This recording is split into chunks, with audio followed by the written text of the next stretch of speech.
আসসালামু আলাইকুম। শিরোনামে আমন্ত্রণ জানাচ্ছি আমি মোহাম্মদ ইফতেখার। অন্তর্বর্তীকালীন সরকারের প্রধান উপদেষ্টার দায়িত্ব গ্রহণের পর প্রথমবারের মতো আজ চট্টগ্রাম সফর করছেন ডক্টর মোহাম্মদ ইউনূস। একদিনের সফরে ইতোমধ্যে চট্টগ্রাম পৌঁছেছেন ডক্টর মোহাম্মদ ইউনূস। বিমানবন্দর থেকে সরাসরি গেছেন চট্টগ্রাম বন্দরের নিউ মুরিং কন্টেইনার টার্মিনাল পরিদর্শনে। পরে সার্কিট হাউসে নগরের জলাবদ্ধতা নিরসন প্রকল্প সংশ্লিষ্টদের সাথে বৈঠক করবেন। দুপুরে চট্টগ্রাম বিশ্ববিদ্যালয়ের পঞ্চম সমাবর্তনে যোগ দেওয়ার কথা রয়েছে। বিকেলে যাবেন তার নিজ গ্রাম বাথুয়ায়। সেখানে পূর্বসূরিদের কবর জিয়ারত ও স্বজনদের সাথে সাক্ষাৎ শেষে রাতেই ঢাকা ফেরার কথা রয়েছে প্রধান উপদেষ্টার।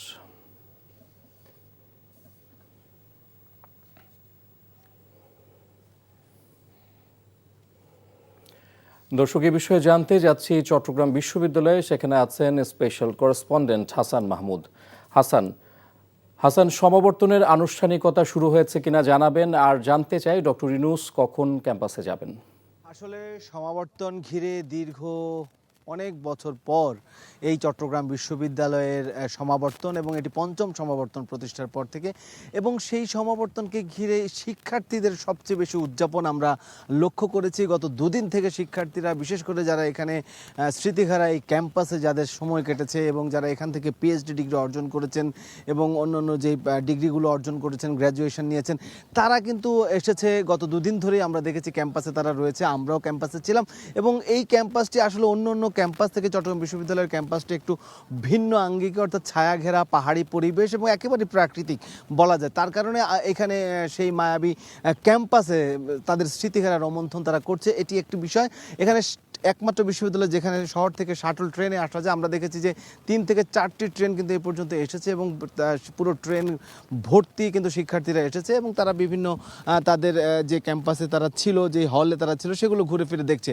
যেটি জানতে চেয়েছেন, ডক্টর মোহাম্মদ ইউনূস চট্টগ্রামে এসেছেন, তিনি বন্দরে, এবং কালুরঘাট বেতারকেন্দ্রে একটি স্থাপনা উদ্বোধনের পর তিনি আসলে 1টা 30-এ এখানে আসার কথা রয়েছে। এবং বেলা 1টা 30-এর পর থেকে তিনি বলা হচ্ছে এখানে যে শিডিউল রয়েছে, এখানে যে সূচিপত্র রয়েছে, সেই অনুযায়ী 3টা 50-এ তিনি এই সমাবর্তনে বক্তব্য দিবেন। এর আগে গ্র্যাজুয়েটদের যে উনি সম্মাননা দিবেন, ক্রেস্ট দিবেন, এবং সব মিলিয়ে এখানে সবচেয়ে বড় কথা হচ্ছে প্রধান উপদেষ্টার আগমনকে ঘিরে কড়া নিরাপত্তা বলয় কিন্তু পুরো এলাকায় তৈরি করা হয়েছে। তো সব মিলিয়ে একটা সাজ রব এই সমাবর্তনকে ঘিরে বিশ্ববিদ্যালয়ের যে সাবেক শিক্ষার্থী, বর্তমান শিক্ষার্থী, সবার মধ্যে এক ধরনের উৎসবের আমেজ বিরাজ করছে। তো ডক্টর মোহাম্মদ ইউনূস প্রধান উপদেষ্টা, তিনি আসার পরে এখানে অনুষ্ঠান শেষ করে তিনি তার যে পাশে যে জোবরা গ্রাম, অর্থাৎ চট্টগ্রাম বিশ্ববিদ্যালয়ের পাশে, সেখানে যাবেন এবং তার মধ্য দিয়ে শেষ করবেন। দর্শক, জানছিলাম ডক্টর ইউনূসের চট্টগ্রাম সফরের খবর। 2 ম্যাচে টি-20 সিরিজ খেলতে সংযুক্ত আরব আমিরাতের উদ্দেশ্যে রওনা দিয়েছে বাংলাদেশ দল। আরব আমিরাতের বিপক্ষে 2 ম্যাচে টি-20 সিরিজ খেলবে বাংলাদেশ। 17 মে মাঠে গড়াবে প্রথম ম্যাচ। সিরিজের দ্বিতীয় টি-20 অনুষ্ঠিত হবে আগামী 19 মে। 2 ম্যাচই হবে শারজাহ আন্তর্জাতিক ক্রিকেট স্টেডিয়ামে।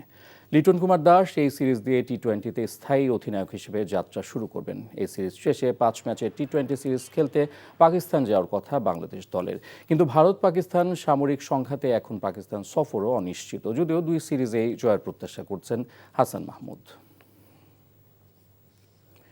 শিরোনামে এটুকুই। এই খবরের ভিডিও সহ আপডেট জানতে ভিজিট করুন এনটিভি অনলাইন www.ntvbt.com। এছাড়াও এনটিভির জনপ্রিয় সব অনুষ্ঠান ও খবরের আপডেট জানতে ভিজিট করুন আমাদের ইউটিউব ও ভেরিফাইড ফেসবুক পেজ। 12টায় মধ্যাহ্নের খবর দেখার আমন্ত্রণ রইল। ধন্যবাদ সবাইকে।